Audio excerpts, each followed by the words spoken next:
it's not always the case, maybe it's seldom the case, that if you learn something important, that it's pleasant.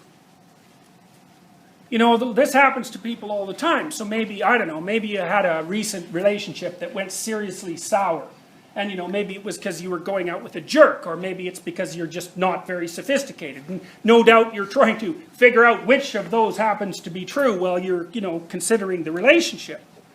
But generally what happens to people when they're moving towards something and the bottom falls out, because something occurs that they didn't understand and couldn't predict, maybe in their own behavior, maybe you had an affair while you were in your relationship and you didn't expect that. Well, what happens is that your current model of yourself, and perhaps even of the world, is demonstrated as insufficient.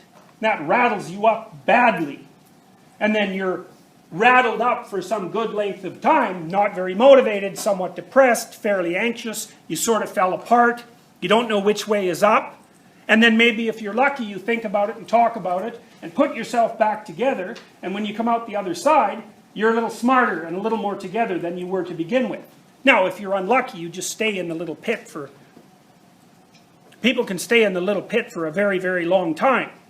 And that's not so good. And so, you know, the process of transformation is actually quite dangerous because it doesn't necessarily have to be completed in a successful manner.